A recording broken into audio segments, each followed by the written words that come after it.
Hi everybody, welcome to Sports for All. I'm your host Eden, and today I've got a really great guest. So do you want to introduce yourself to everybody? Hi, Eden. Thank you so much for having me on your podcast. My name is Harry Mansfield. Just in case people are looking me up, just to say it is spelt the boy's name way, Harry, but I am clearly not with my voice. So yes, I'm Harry Mansfield. I am an award-winning trainer. I'm a best-selling author.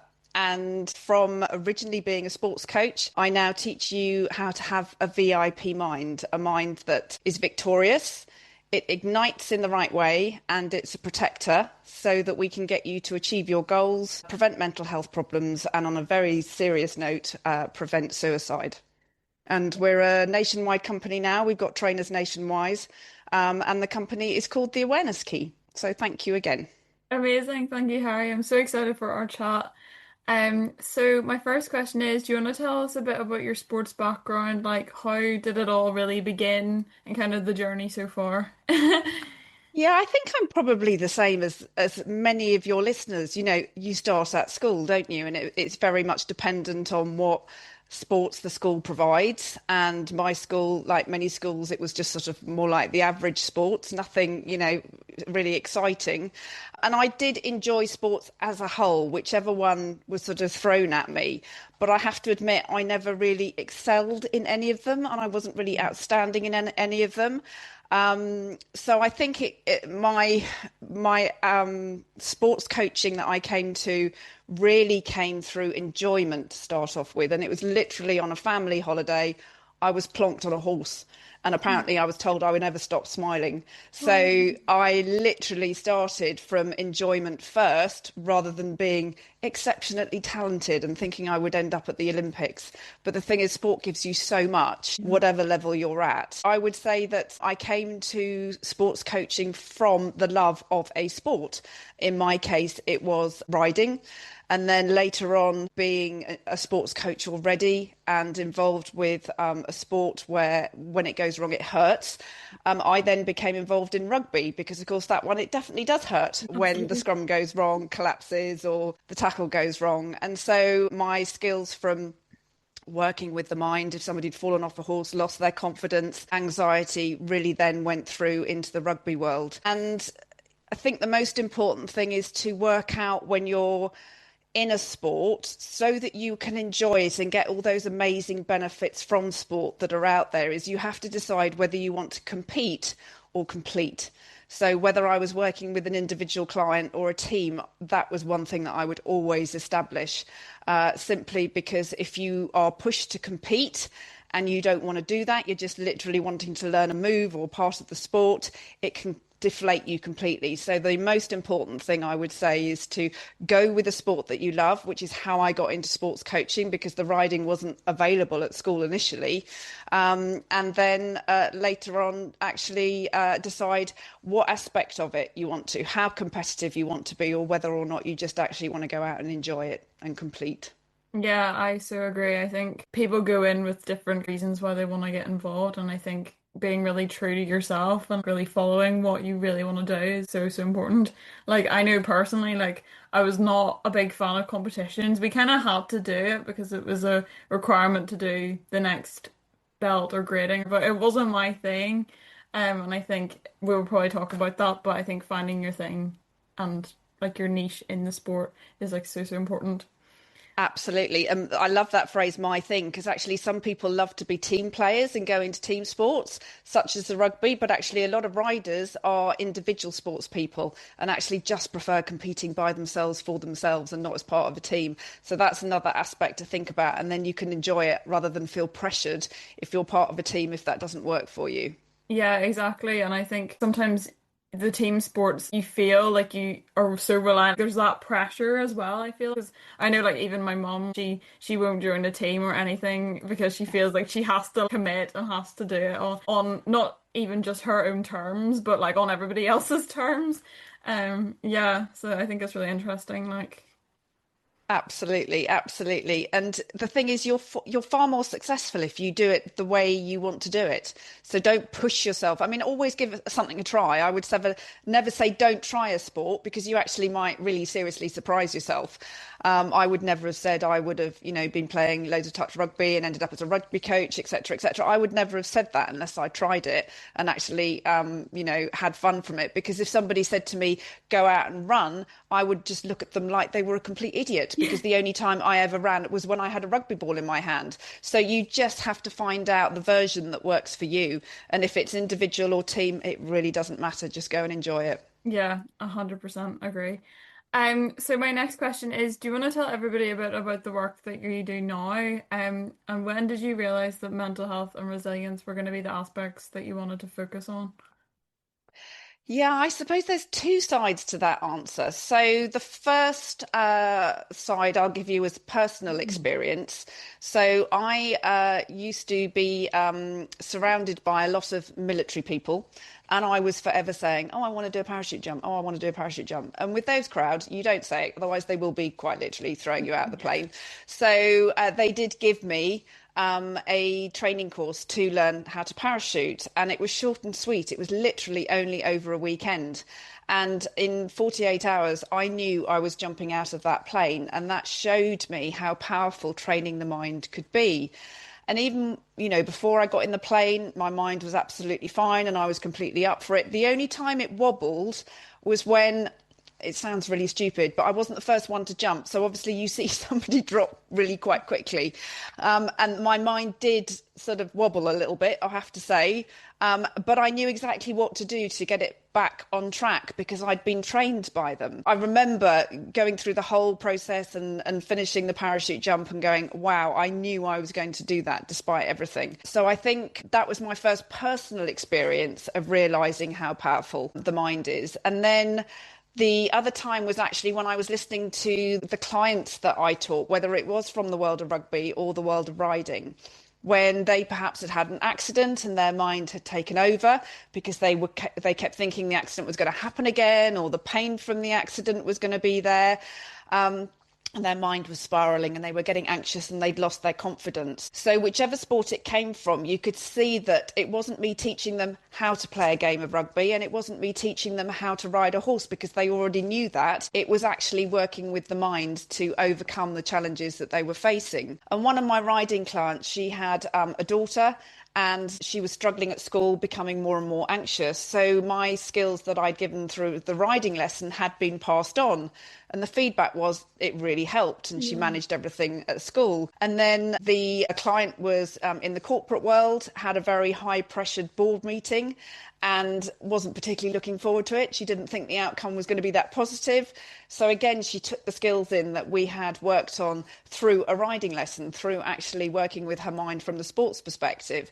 And she said that it helped her greatly. So it was something I just fell into, really, because from my own personal experience and then seeing the clients' feedback and hearing their achievements outside of work, alongside that, hearing, seeing, knowing about the escalation of mental health problems in the country, and sadly suicide figures increasing, that I thought actually we need to take the world of sport to the industry of mental health and actually become proactive and preventative, because currently to date there are amazing qualifications for the mental health industry, and I applaud everybody that's in it, whether you're a mental health first aider, a mental health nurse, to a psychiatrist, a counsellor, whatever you are doing an amazing job.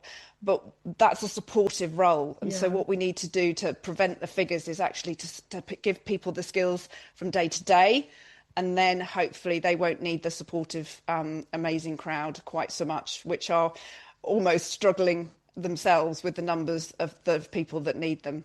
Yeah, absolutely. The waiting times and everything. It's just, yeah, it's crazy to see those statistics just like increase every year. But Yeah.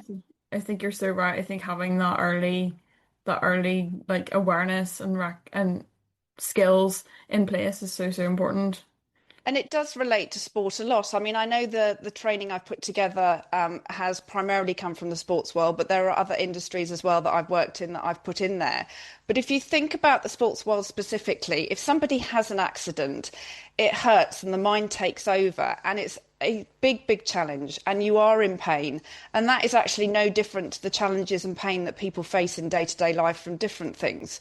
So if you're actually learning those skills from the sports world, let's actually transfer them to day to day so that people can get through those challenges. Yeah, absolutely. It's so, so important. And they're so, you were just saying, transferable in all aspects of your life. And you can really put them into practice in so many different ways. So my next question is, obviously in your work you use the model called the transformation triangle. Do you want to tell everybody a bit about that? Like, probably quite hard to summarize it. Okay, I'll be as brief as possible. So, to start off with, we want everybody, whether you're an individual or working as a team, to have a VIP mind. So, what is that? So, we look at the V as victorious, as in achieving goals from a sports perspective, for example, whether you want to go up a level in your competition, or as we've already said, recover from an injury and get your mind back in the right place after an accident.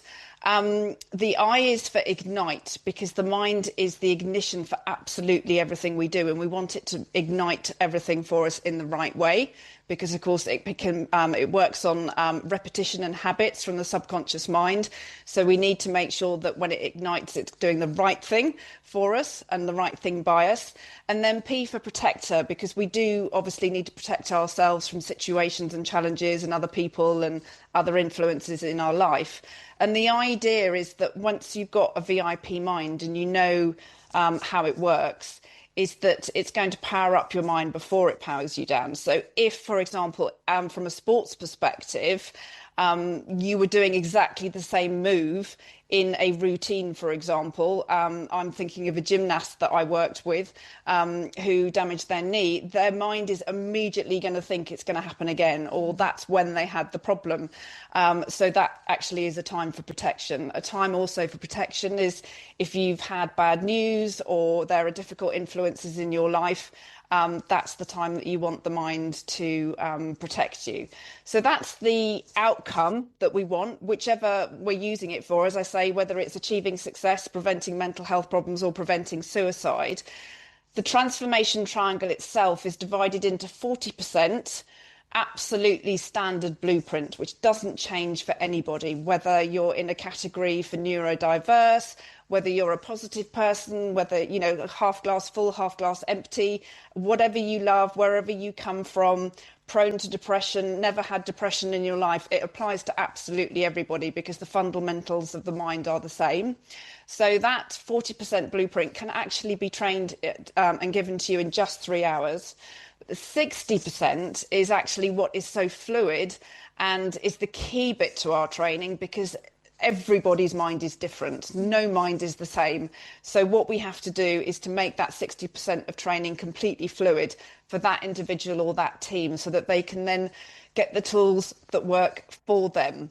Does that make sense? Yeah. Hopefully that's not too long-winded an No, that answer. definitely makes sense. I think, yeah, obviously, like having those things in place, but then that 60% of being able to adapt to the individual and see what works for them and maybe what might not work for them, but like just giving them opportunities to try different things.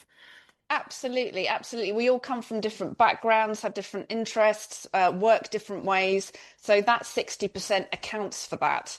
But the 40%, the basics, the foundation, it's a bit like I was saying to you before we started recording that I've dived into learning Spanish.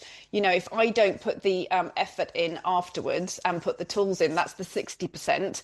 But I've got to have something to work with to start off with, the basic vocabulary, the basic verbs and terminology, etc., etc. And that's the 40%. So that's really the structure of our training as well. Yeah, no, definitely that makes sense. Really interesting.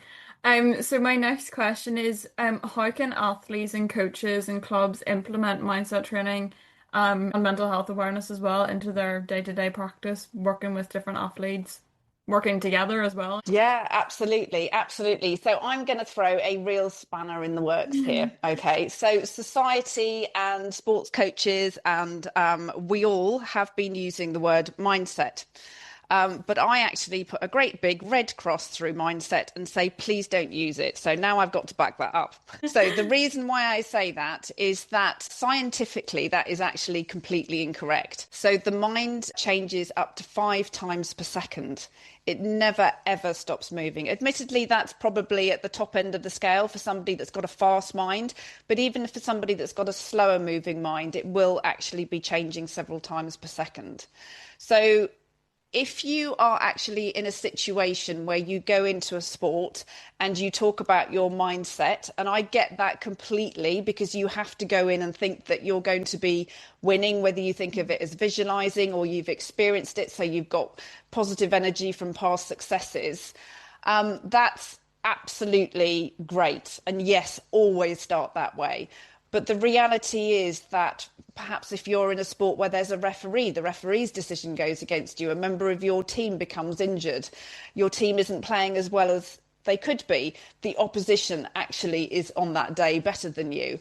All these things are actually going to affect how your mind is working. So if your mind is set, it won't actually be able to adapt. So the most important thing I would say for coaches and clubs is to remember that the mind is completely agile, completely adaptable, and that is actually the way forward to have the best results for sport. And if you introduce that to your clients or the people that you're coaching within your team, it actually becomes a really, really positive step and way forward, because whatever happens that's challenging, you can say, that's okay, draw a line in the sand, we can change that, our mind can actually work for us. So it's a tough one because society talks about mindset all the time.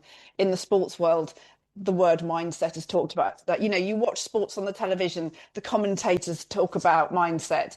It's just there 24/7. But just for me to throw out there now and throw a complete spanner in the works, it is factually incorrect. And also, if you need to manage a situation that's challenging, you actually need to know that it's agile and you can change it. Yeah, I actually really love that answer because it made me think about it differently as well. Because I think, yeah, obviously they talk a lot about like a fixed mindset, but they don't often talk about how our brain can really adapt and change to different circumstances, and also like obviously different things that come up in our lives that can be really hard to get through.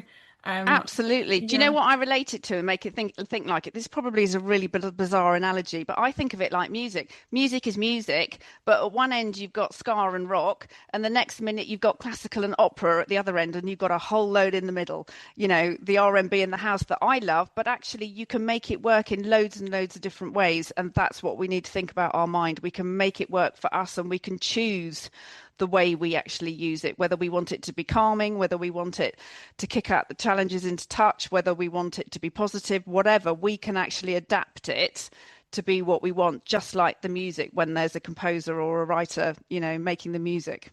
Yeah, that is such a good analogy. And like yeah, exactly, like there's so many different variations, and like even within genre, there's so many different variations. Yeah, that makes total sense. So my next question is, what skills do you think young people develop being involved in sport, and how do you think they can translate into different aspects of their lives? Yeah. If you've asked this to other people on your podcast, I'm sure you are. I think resilience is probably going to be the most common in an answer. And I wholeheartedly believe in that as well, because we never know what's going to happen in everyday life.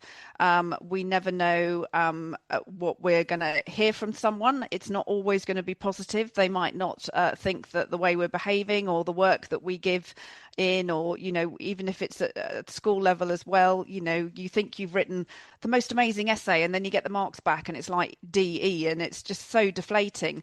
And I think with sport definitely gives you the resilience, there's no doubt about it.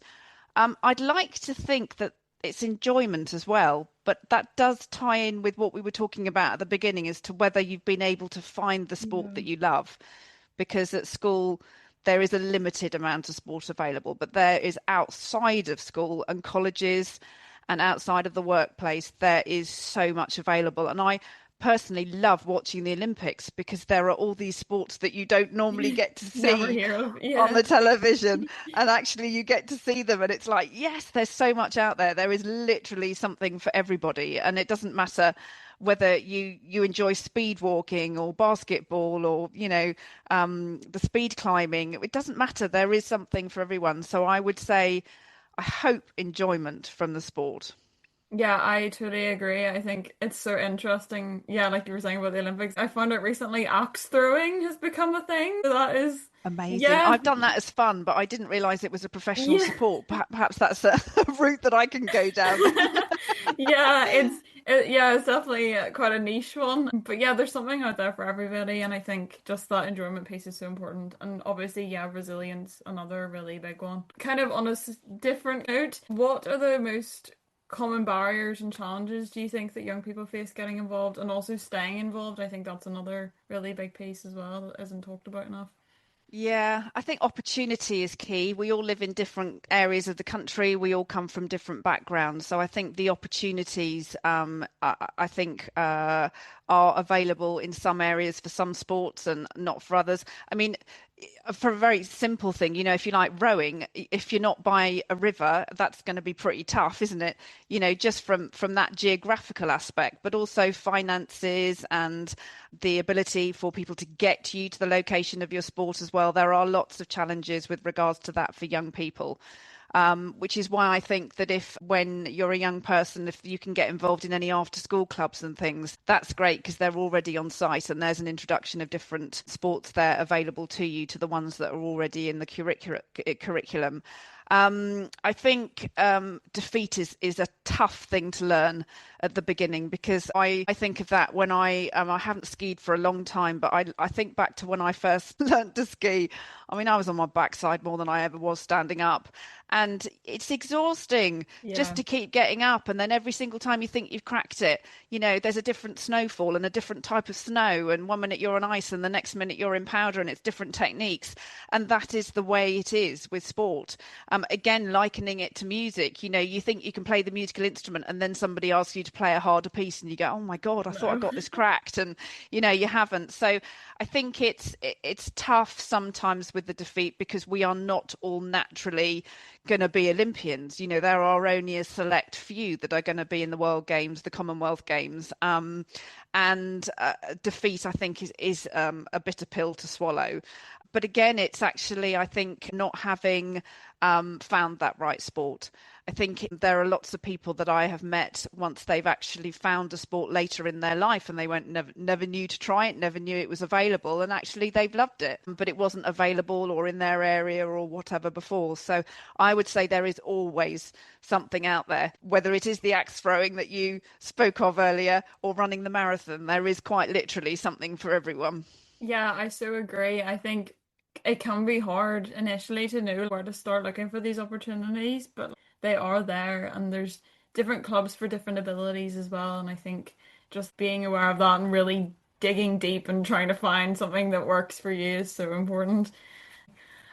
So my last question, which is kind of the sports for all question of the show, I guess, is what advice would you give to a young person, but really anybody wanting to get involved in sport, whether that through career or participation, but who might struggle with confidence? Yeah, I think surround yourself with, as we've said, the right sport and the right people within that sport. There might be one sports club, for example, football's really, really popular. There might be a couple of clubs that are available to you locally to where you live.